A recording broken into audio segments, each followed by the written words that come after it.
Jenazah Sutrimo, orang dekat mantan Jampitsus Febri Adriansyah akan menjalani ekshumasi untuk mengungkap kembali penyebab kematian. Di tengah proses hukum yang berjalan, keluarga mempertanyakan sejumlah kejanggalan. Kita bahas lebih dalam bersama dengan narasumber istimewa kita, kuasa hukum keluarga Sutrimo, Aan Rohaini, penasihat ahli Kapolres. Penasihat ahli Kapolri, penasihat ahli Kapolri Arianto Sutadi, dan juga nanti ada pakar hukum pidana Universitas Jenderal Sudirman Purwokerto, Profesor Hipnu Nugroho. Selamat malam Mbak Aan, Pak Arianto, dan Prof. Hipnu. Apa kabar? Malam. Baik, terima kasih banyak sudah berkenan berbagi Bapak Ibu di Sindoprem. Saya ke Mbak Aan terlebih dahulu. Jadi Mbak Aan, sebelumnya kami itu sempat baca, kalau tidak salah ya, koreksi saya kalau salah nih, ada informasi bahwa sempat dari pihak keluarga tidak ingin ada pengusutan tentang kasus kematian Sutrimo. Apakah itu akhirnya dibantah, Mbak Aan? Betul, peristiwa itu iya, bahwa memang dari awal sebelum saya masuk, pihak keluarga itu sangat tertutup dan memang selalu statementnya adalah sudah mengikhlaskan karena memang banyak pertimbangan yang memang sampai sebelum saya masuk nggak ada yang mengeksplorasi gitu kan, itu aja. Tapi memang fakta itu betul. Fakta itu betul. Penyebabnya apakah ada tekanan atau memang dari pihak keluarga saja yang tidak mengetahui jalurnya, Mbak Aan? Iya, saya kira kalau tekanan sama sekali tidak ada, dan semoga ke depan juga tidak pernah ada tekanan kepada keluarga, begitu kan? Tapi yang pasti itu karena ketidaktahuan. Mereka menghadapi hal ini tuh harus bagaimana, sementara mereka juga tidak ada orang yang dipercaya yang bisa memandu mereka. Itu saja sih kesimpulan kami pada saat setelah kita banyak nge-explore selama 2 hari terkait dengan kemungkinan-kemungkinan ya seperti itu. Nah, begitu Mbak Aan masuk ke sana, akhirnya apakah keluarga pun memberitahu banyak kejanggalan yang dipertanyakan pihak keluarga? Oh ya betul, itu kan kita ngobrol dari hati ke hati ya. Artinya gini, setelah keluarga mendengar berita kemungkinan-kemungkinannya, kita saling eksplor gitu. Kira-kira ada kejanggalan apa? Iya sih, ini kok kesannya penguburannya itu dipepet-pepetin nyampenya malam, padahal sebenarnya sudah dikirim dari dari Jakarta itu 12:30, tapi kok sampai sini jam 10. Semuanya sudah bersih dan HP-nya, yang paling itu kan HP-nya dan barang-barang pribadi milik almarhum itu yang tadinya dijanjikan mau dikirim besoknya di paket, ternyata tidak pernah sampai. Adapun HP orang pengantar jenazah yang tadinya aktif pada saat mengantar jenazah, setelah itu ternyata HP itu tidak bisa dihubungi. Ada 2 kejanggalan yang paling besar tuh itu kalau dari pihak keluarga awalnya. Lalu kemudian ada berita-berita, maka pertanyaan apakah benar ini dibunuh atau tidak itu mulai muncul sejak ada berita-berita itu gitu kan. Eksplorasi terkait dengan beberapa kejanggalan itu awalnya itu setelah ada kuasa, baru kan ketika saya boleh mengakses semua dokumen, saya juga kaget gitu kan. Ternyata memang dokumen dari rumah sakit itu memang sejak awal tidak ada kejanggalan. Jadi tidak pernah ada di dalam dokumen itu informasi tentang penyebab kematian. Sebagaimana kita bisa baca di media dulu-dulu kan ada, makanya informasi tentang adanya mulut berbusa, hidung berbusa gitu kan, itu tuh tidak ada di dalam ini. Jadi memang wajar kalau keluarga dari awal merasa bahwa ini baik-baik saja, karena dokumen-dokumen yang diterima itu memang tidak menyebutkan penyebab kematian. Lalu juga tadi kami jelaskan bahwa memang pada saat jenazah diterima kondisinya dalam kondisi bersih, sudah dikapanin, dibuka sebentar memang untuk memastikan apakah ini almarhum Sutrimo atau bukan. Setelah itu ya karena sudah malam, orang yang beragama Islam selalu berpendapat punya keyakinan bahwa sebaiknya jenazah itu segera dikuburkan. Betul. Saya catat beberapa di antara yang Mbak sampaikan. Berarti handphone barang pribadi milik almarhum sampai sekarang belum pernah sampai, betul Mbak Aan ya? Betul sekali. Kemudian penguburan pemakamannya yang mepet, kemudian handphone pengantar jenazah setelah itu tidak bisa dihubungi, lalu dokumen dari rumah sakit tidak menyebutkan penyebab kematian, kemudian kondisi jenazah sudah bersih, dikafani, dan hanya dicek saja apakah itu identitasnya benar atau tidak, hanya sebatas itu saja dari pihak keluarga, begitu ya? Betul. Nah, kalau Mbak Aan lihat sendiri dengan data-data yang disampaikan, kejanggalan-kejanggalan dari pihak keluarga ini, apa yang akhirnya harus dicari tahu terlebih dahulu dari almarhum ini? Ya tentu saja adalah gini kan, simpang siur berita ini kan harus diinikan. Artinya gini, simpang siur apakah betul kan kita juga tidak boleh memfitnah. Kalau kita sih dari keluarga sudahlah, kepastian hukum itu apakah yang menjadi penyebab almarhum Sutrimo meninggal ini tetap harus dicari tahu gitu kan. Apakah betul seperti pemberitaan diracun gitu kan? Kan informasinya begitu atau sebenarnya ini kematian biasa? Gitu kan, itu yang memang keluarga awalnya hanya itu gitu kan. Lalu ketika misalnya nanti terbukti misalnya ada pidana atau tidak, tentu keluarga memang menuntut keadilan. Apakah sempat dari pihak keluarga mengecek tubuh dari almarhum ada luka-luka yang janggal atau luka yang parah begitu Mbak? Oh tidak pernah, karena apa, kondisi jenazah sudah dikapanin. Oke. Dia keluarga hanya mengecek wajah. Jadi tidak, yang lainnya tidak ada luka, tidak. Kalau ada luka kan berarti ada darah keluar ya dari kain kapan, ini tidak ada, semuanya bersih.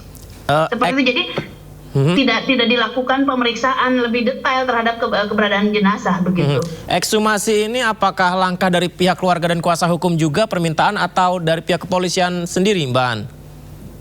Kalau ekshumasi itu kan sebenarnya langkah hukum yang memang wajib. Kan SOP-nya memang begitu. Artinya kalau kami menyerahkan seluruh proses hukum kepada penyidik, dan tentu saja karena ekshumasi itu mencari kan ini barang-barang yang utamanya adalah objeknya itu adalah jenazah, maka tentu saja yang pertama kali yang untuk memastikan apakah kematiannya wajar atau tidak ya memang harus dilakukan ekshumasi. Jadi pihak keluarga dari awal sudah diberikan pengertian oleh kami bahwa intinya beginilah, keluarga lapor atau tidak, sebenarnya penyidik itu boleh memiliki kewenangan untuk meminta dilakukan ekshumasi ketika masyarakat yang lain ada meminta untuk diusut, dan ya prosedurnya ya memang kalau itu dengan minta penetapan pengadilan setempat. Cuma memang dari pihak keluarga berbeda, ketika keluarga yang aktif maka kita bisa meminta perlindungan hukum begitu kan, seperti itu aja. Artinya tetap proses ini dan bagi polisi pasti lebih nyaman ketika pihak keluarga juga secara ikhlas dan terbuka juga dari awal menyatakan bahwa ikutin proses hukum begitu. Baik, saya ke penasihat ahli Kapolri Arianto Sutadi. Pak Arianto, ini seperti babak baru ya Pak Arianto dari almarhum ini.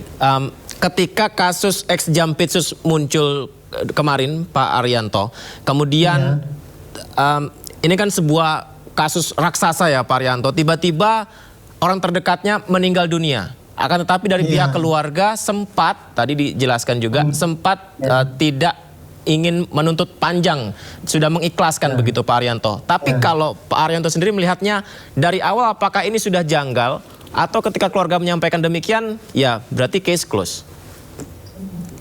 Ya, saya dari mulai yang terjadi itu dulu bertanya dalam hati ini ya. Itu Pak Trimo kan diketemukan meninggal seperti itu ya. Terus meninggalnya mendadak, terus kemudian di ini mulutnya ada berbuih. Kemudian langsung dibawa ke rumah sakit, dinyatakan meninggal di tempat, dan kemudian oleh dokter tidak dimintakan visum et repertum, langsung dikirim ke sana, langsung cepat dikubur gitu. Itu bagi saya itu sudah kejanggalan itu. Patut bahwa itu matinya tidak wajar lah gitu. Mestinya dulu waktu ketika itu kalau pas saya pribadi ya bisa langsung itu dengan penyelidikan, dan kemudian dengan bukti awal yang ada kejanggalan-kejanggalan itu langsung kita masuk ke penyidikan. Tujuannya apa? Supaya kita bisa maksimal mencari keterangan itu, yaitu dengan cara mencari keterangan, mendatangi saksi, itu tidak manggil, datangi kemana-mana gitu, kemudian termasuk minta visum dan sebagainya itu. Karena kalau tidak ada surat penyidikan, kita minta visum itu nanti hasilnya tidak bisa dimasukkan dalam berkas kan gitu. Nah gitu kira-kira gitu. Tapi kemudian ternyata masalahnya adalah ketika Pak Trimo itu meninggal, ditemukan meninggal pagi itu kan kejadiannya kan sebelum Bapak itu diumumkan jadi jadi viral gitu. Dan kemudian orang itu meninggal, diketemukan tergeletak, meninggal langsung dikirimkan, nggak ada beritanya. Polisi tidak dapat laporan polisi itu Pak waktu itu. Baru 2 hari kemudian polisi dapat laporan, ada informasi. Sekarang datanglah ke TKP. Ya ke TKP nggak ada apa-apanya dasarnya. Jadi polisi nggak punya dasar bahwa itu patut janggal, karena semuanya tidak ada keterangan yang valid yang dijadikan data awal gitu. Itulah sebabnya sehingga waktu itu polisi menunggu malah polisinya menunggu laporan lagi dari korban. Kalau korbannya itu merasa janggal, ini baru kita ngadakan penyidikan gitu. Itu penyidik saat itu kayak gitu ya, saking hati-hatinya malah jadi menunggu itu, dan apalagi ditambah dengan keluarga bahwa keberatan untuk di ini, yang muncul kan kalau keberatan apakah nggak bisa diotopsi dan sebagainya, itu pun masih ditunggu. Untungnya Pak ada yang mau lapor nih kemarin itu ke Barreskrim, disusul dengan keluarga bahwa ini, dari situlah baru LP diterima, penyidik mengangkat menjadi penyidikan. Dan bahkan saya pikir waktu itu ketika waktu ngomong penyidikan kan, nanti minggu depan kita akan manggil dokter. Saya pikir kenapa dipanggil, kenapa nggak didatangi gitu. Untungnya langsung ekshumasi besok lusa, itu saya lega Pak gitu. Ini merupakan langkah yang seharusnya kayak gitu, dan mestinya dari dulu kayak gitu supaya kita nggak ketinggalan kereta kayak gitu. Tapi apa boleh buat, sekarang udah kondisinya kayak gitu ya, polisi harus berpacu. Tugas polisi adalah menjelaskan. Karena polisi penegak hukum, menjaga Kamtibmas, melayani masyarakat, harus menjelaskan kenapa Pak Trimo itu meninggal. Nah, penjelasannya harus gitu. Kenapa Pak Trimo pagi-pagi ada di situ? Siapa yang bawa atau datang sendiri? Kenapa kok Pak Trimo kemudian meninggalnya itu gitu, kok tidak diapa-apakan gitu? Siapa kira-kira yang meninggalnya karena apa kan? Itu harus dijawab oleh polisi dengan bukti-bukti yang saintifik.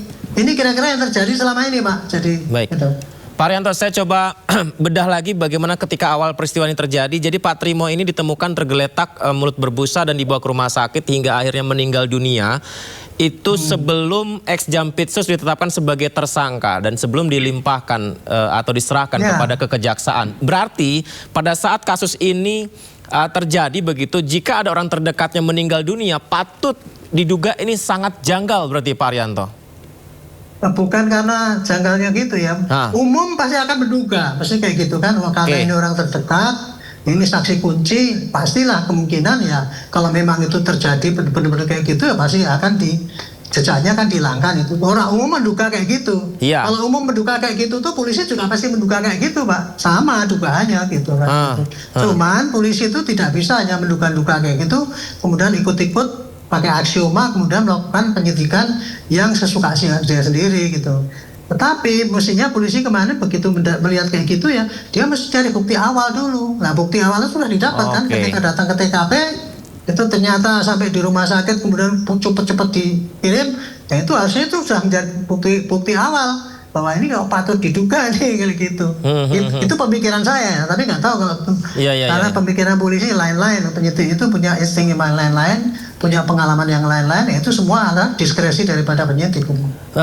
Itu bisa Pak ya dari pihak kepolisian tanpa menunggu dari delik aduan dari pihak keluarga tentang kejanggalan tersebut, kalau memang dianggap ini ditemukan bukti dan lain sebagainya, bisa ditelusuri begitu ya Pak Haryanto ya? Iya, kalau ilmu saya yang saya terima, saya tuh dari polisi mulai dari pertama ya. Ilmu saya yang saya terima itu kalau ada kematian kayak gitu tuh pasti saya curiga dulu ini, oh ini pasti gini. Saya bikin laporan polisi, temuan kayak gini.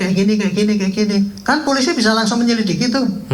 Nah, dapat bukti awal, baru oh ini ada pidana kira-kira. Bukti awal 2 saja, bahwa ini patut diduga pidana. Bisa langsung naik penyidikan, walaupun belum tahu tersangkanya siapa. Walaupun belum tahu apa yang terjadi, tapi patut diduga ada suatu tindak pidana. Itu bukti awal.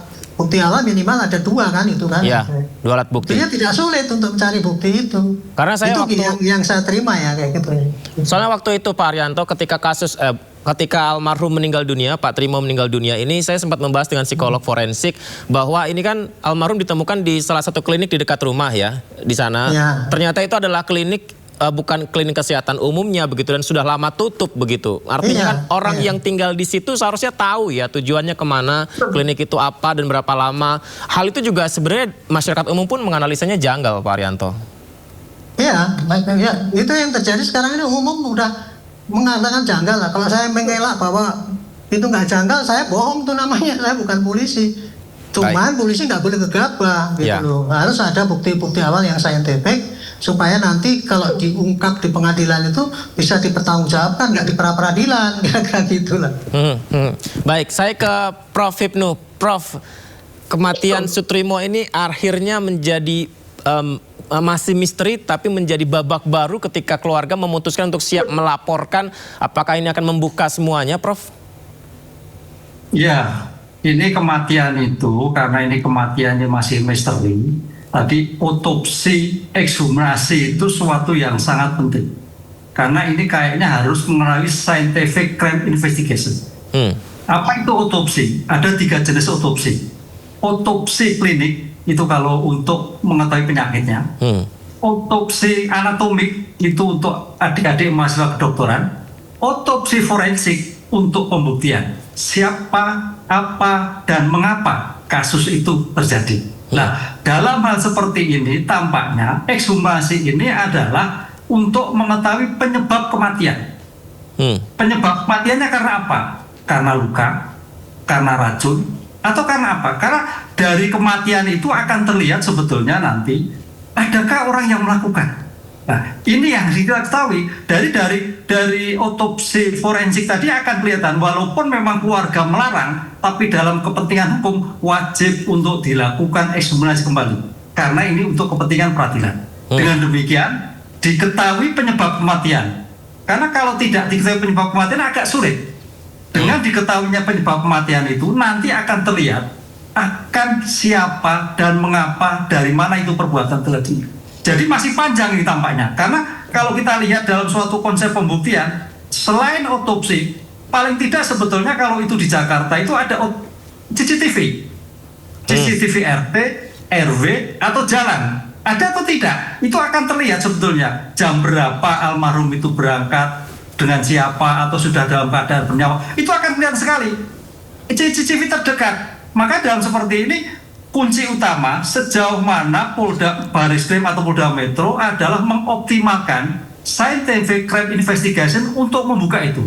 Tanpa itu agak sulit. Salah satu antaranya adalah kematian Pak Trimo. Dari kematian itu aja ketahui penyebab matinya apa. Oh, diracun. Nah, sekarang pertanyaan diracun, siapa yang meracun? Di mana? Racun apa? Di mana pembelinya? Kapan? Dan sebagainya. Itulah yang sekira akan nanti menentukan suatu konsep atau pembunuhan atau pembunuhan berencana. Jadi jangan ujuk-ujuk dakwaan pembunuhan pembunuhan dulu aja gitu loh. Karena ini masih panjang. Yang penting bahwa dalam penyidikan itu adalah serangkaian tindakan penyidik, terjadi suatu tindak pidana. Itu titik. Baru terhadap apa yang dilakukan. Nah, itu nomor 2.